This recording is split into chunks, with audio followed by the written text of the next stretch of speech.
Gostaria muito de agradecer a oportunidade que tenho para falar com vocês hoje. Para mim é sempre uma alegria vir aqui, né? É a segunda vez, mas parece que eu venho aqui já há muitos anos. Quando eu recebi esse convite para falar, o irmão Maurício, eu perguntei para ele qual o tema, e ele falou para mim que era livre. E eu fiquei bastante tempo pensando no que eu ia falar. Mas eu não queria falar sobre a questão LGBTQIA+. Eu queria falar sobre outro assunto, porque o ano passado, quando eu estive aqui, eu vi que muitas pessoas choraram e alguém falou para mim assim: a próxima vez que você vir, eu não quero chorar. Falei, tá bom. Mas durante esse ano que se passou, desde a última vez que eu estive aqui, eu percebo que muitos de nós ainda não conseguiu entender essa revelação. Essa revelação que, por sinal, foi recebida em janeiro de 2020 e está até no livro de Revelações. E eu estou falando isso para vocês porque eu nasci dentro de um ambiente machista, homofóbico e que sempre fui condicionado a isso. Então eu fui forjado e eu sei muito bem quando isso vem de dentro, quando é falso, quando esse acolhimento ele não é verdadeiro. Quando alguém me abraça, eu percebo isso. Então não adianta querer me abraçar dizendo que está me acolhendo, mas por dentro você ainda tem aquele ranço. Você ainda não entendeu as palavras do Senhor nessa revelação. Não adianta.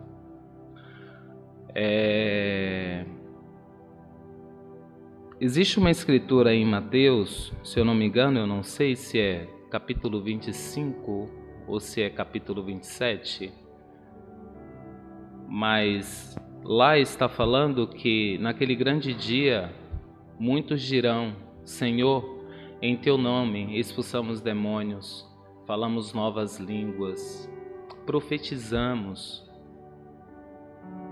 E o Senhor vai falar para essas pessoas: apartai-vos de mim, maldito, para o fogo eterno, porque nunca vos conheci. E aí continua: porque tive fome, não me deste de comer, tive sede, não me deste de beber. E algum dos discípulos pergunta: mas quando isso aconteceu?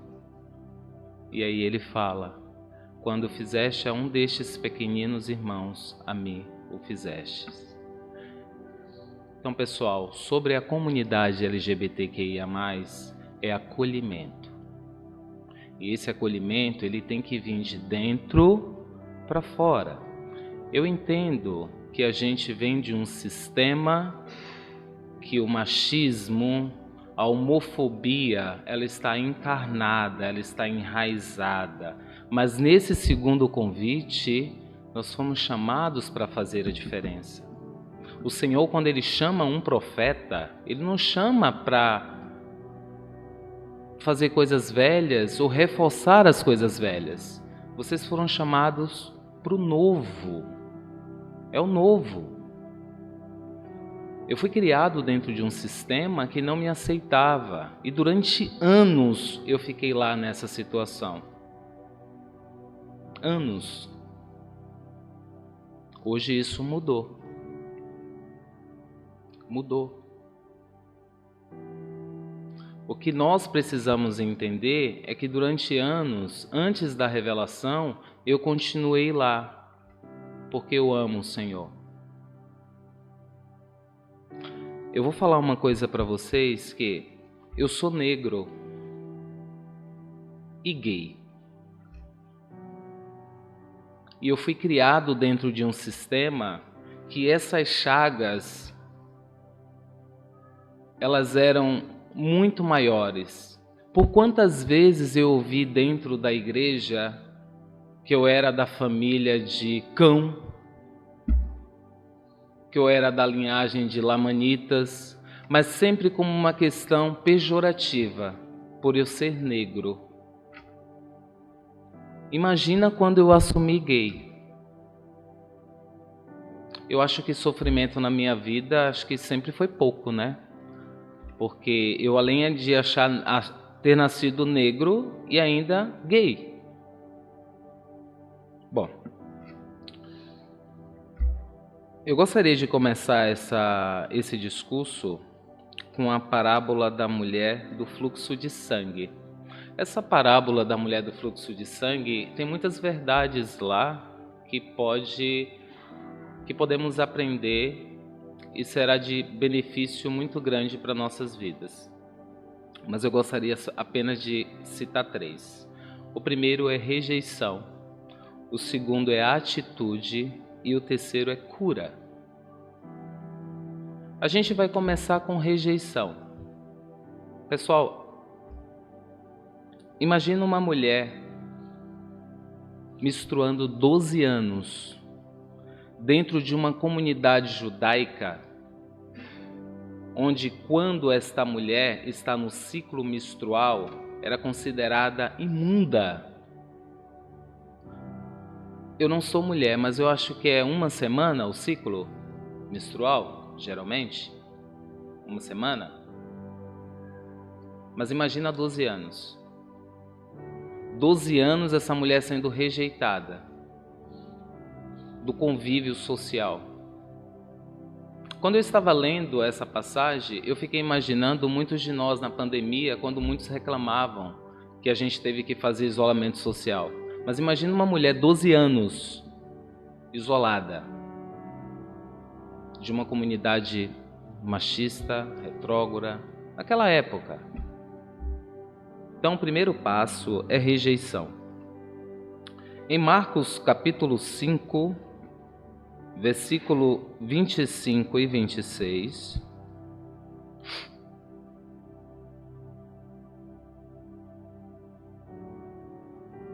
a gente lê o seguinte: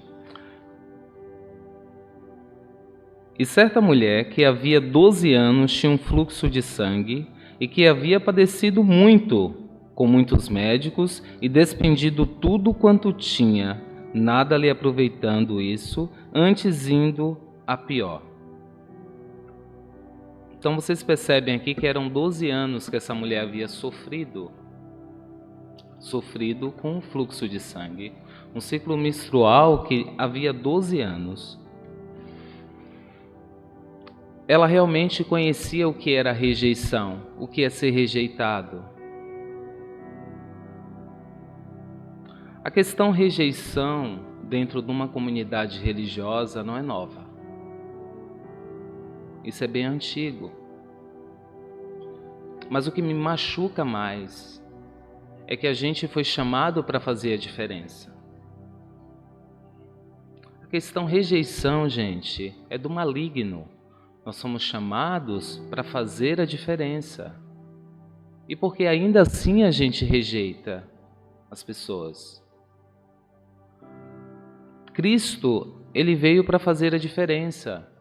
E em várias situações, como o ladrão da cruz, como aquela mulher que foi pega em adultério, e tantas outras questões, Cristo quebrou tabu. Mas os religiosos da época, que talvez se enquadrem entre nós aqui, ia contra a palavra de Jesus. Não adianta a gente fazer reuniões para falar do Evangelho, para falar do amor de Deus, se de fato a gente não aceita essas pessoas e a gente não transmite o amor de Deus.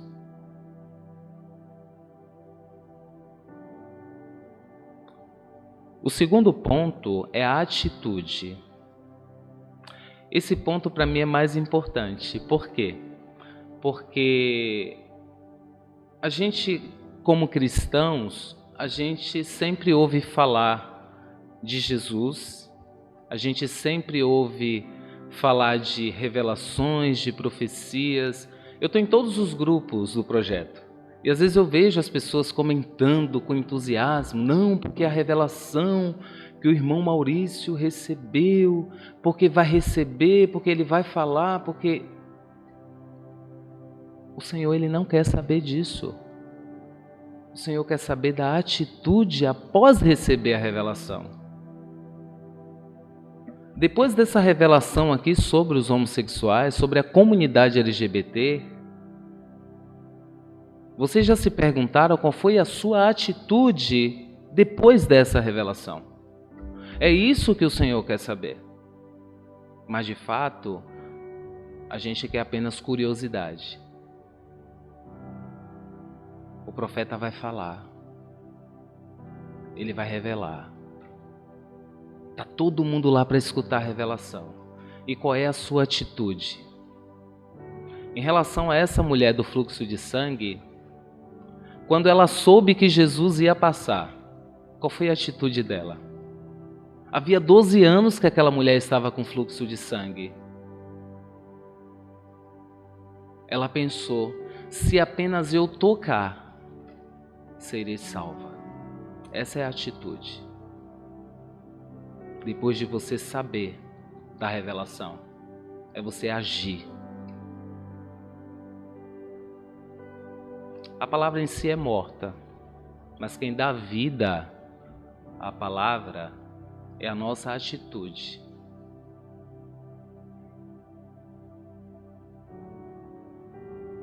Em Marcos capítulo 5, versículo 27 e 28, lemos o seguinte: ouvindo falar de Jesus, veio por detrás entre a multidão e tocou na sua veste, porque dizia, se tão somente tocar nas suas vestes, sararei. Isso é atitude. Depois que a revelação é recebida, qual vai ser a minha atitude em relação pós-conhecimento? O terceiro passo é a cura. A gente já falou de rejeição, já falamos de atitude e agora vem a cura.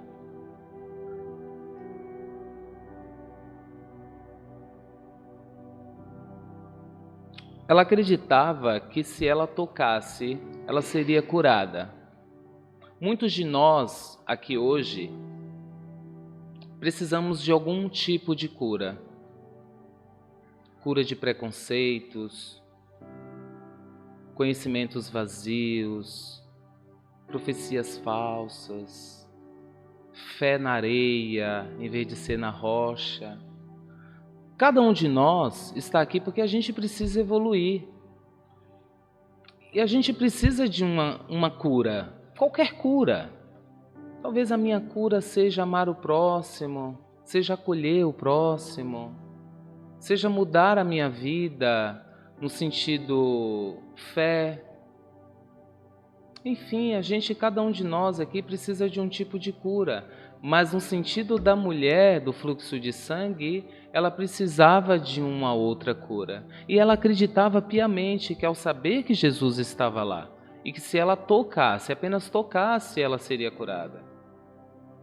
Atitude depois da revelação. Atitude depois do conhecimento. Em Marcos capítulo 5, versículo 33 e 34, a gente lê o seguinte, 34, isso. Então a mulher que sabia o que tinha acontecido, temendo e tremendo, aproximou-se e prostou-se diante dele e disse-lhe toda a verdade. E ele disse, filha, a tua fé te salvou. Vá em paz e ser curada deste mal.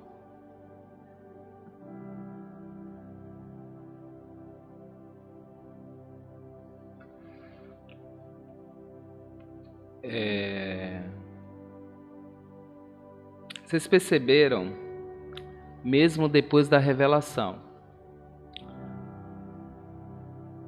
aquela mulher ainda estava machucada. Você sabe por quê? O que acontece com muitos de nós? que muitas vezes nega a bênção de salvação para o próximo. Porque quando aquela mulher tocou em Jesus, no meio daquela multidão toda, Jesus ele virou e falou assim: alguém tocou em mim. E os religiosos de plantão da época vira para Jesus e fala: mas Senhor, como vamos saber, meio de tanta gente, quem lhe tocou? E Jesus vira e fala: porque de mim saiu virtude. Então Jesus ele percebeu que alguém tinha tocado. Então quando Jesus ele vira e fala: quem me tocou? A mulher com medo, a Escritura ela fala temendo e tremendo, porque ela tinha medo da multidão. Aquela mulher ela tinha um fluxo de sangue, não era nem para ela estar ali no convívio social. Ela poderia ser lixada. E aí ela tremendo e temendo, ela se aproximou, se ajoelhou, se prostrou e falou assim: Senhor, fui eu.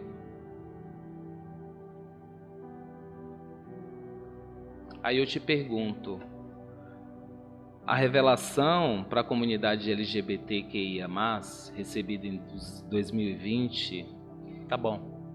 A revelação chegou, tá tudo bem. Não, não tá tudo bem não. Não tá tudo bem não. Você sabe por que não tá tudo bem? Porque anos essas pessoas sofreram. Essas pessoas estão machucadas. Essas pessoas elas têm chagas. Isso vai levar muitos anos para reparar. A mudança, pessoal, é tanto dessa comunidade quanto de nós. Tem que vir dos dois lados. Essas pessoas precisam curar essas chagas de anos de exclusão. E vocês precisam curar os seus preconceitos. Então são dois tipos de cura. E todo mundo vai ter que trabalhar junto. A verdade é essa. Não é porque a revelação chegou que acabou. A luta ela vai continuar. E a luta ela é interna e externa. Só que a cobrança para nós é maior. Porque a quem muito é dado, muito é requerido. Talvez as pessoas lá fora não sabem dessa revelação. Então eles não têm conhecimento. Mas nós temos o conhecimento e sabemos que essas pessoas não podem ser excluídas. Elas precisam ser acolhidas. A partir do momento que a gente tem conhecimento de que essas pessoas elas não devem ser excluídas e você exclui, a conta para você vai ser muito maior. Porque a quem muito é dado, muito é requerido. Em Doutrina e Convênios, capítulo 82, versículo 10, lemos: Eu, Senhor, estou obrigado quando fazeis o que eu digo, mas quando não fazeis, não tendes promessa alguma. Vocês entenderam? O Senhor ele está obrigado quando a gente faz aquilo que Ele pede. Mas quando a gente não faz, a gente não tem promessa e está tudo bem. Só que depois não venham reclamar. Esses dias eu estava no grupo, eu não sei se foi de São Paulo ou se foi daqui de Palhoça, eu ouvi alguém dizer que viver o segundo convite não é fácil. Eu não lembro quem foi que falou. E se soubesse também não falaria. Pessoal, nem deveria ser fácil. Não deveria, porque nós estamos sendo convidados a nos libertar de preconceitos de anos, de doutrinas de homens mescladas com escrituras. Não é fácil isso. Não é fácil, o negócio parece que está enraizado. A gente sempre volta. Por mais que a gente tente lutar, mas a gente sempre volta a esses preceitos e esses preconceitos.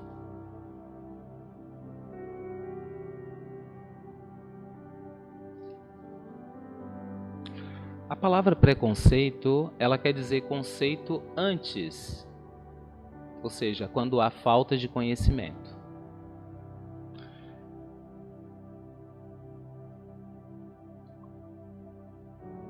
Essa revelação aqui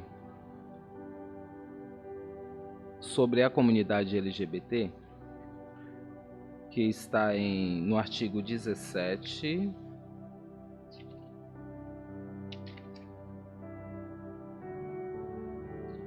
do livro de Revelação,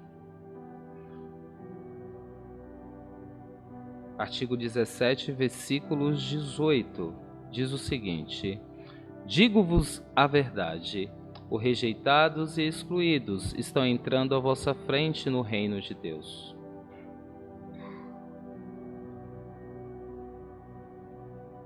Hão de efetuar um excelente trabalho em minha vinha e da maneira requerida por ele. Portanto, em vosso meio, que eu, o Senhor, farei uma obra maravilhosa e um assombro. Eis que eu, o Senhor, mostrarei aos filhos dos homens que dentro em breve o Líbano, que figuramente representa todos aqueles que por meu povo foram até agora rejeitados e excluídos, se converterá em campo fértil. Essa revelação ela trouxe conhecimento.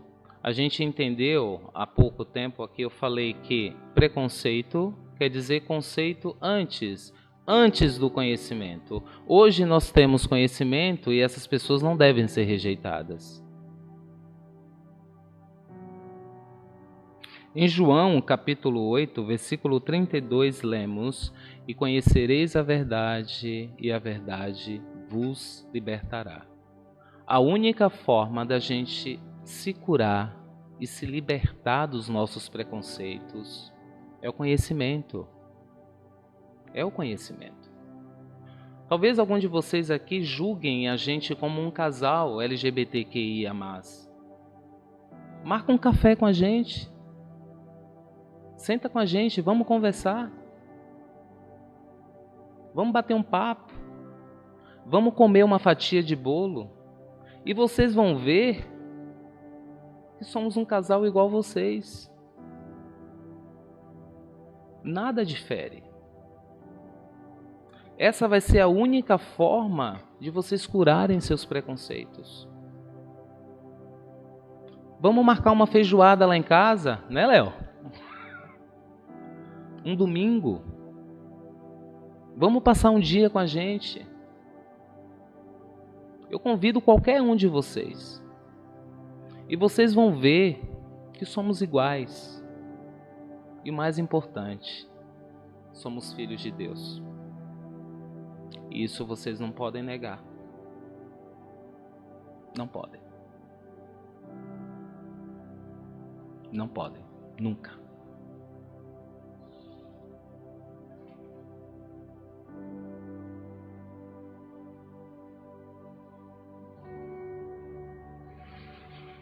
Essa é a receita da cura dos nossos preconceitos. É conhecer.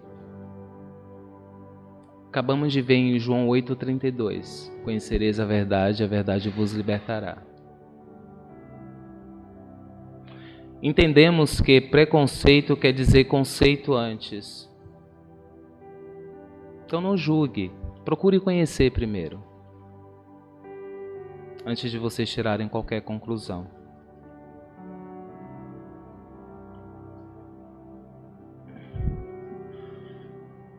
Quando eu era um jovem missionário SUD, em 2018 não, em 1997, 1998, final de 1997, a gente foi chamado para ir numa família que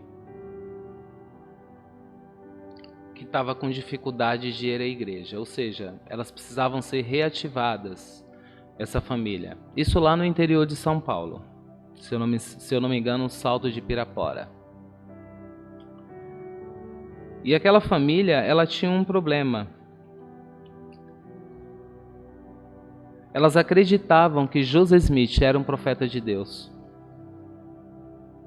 mas elas não acreditavam no livro de Mórmon.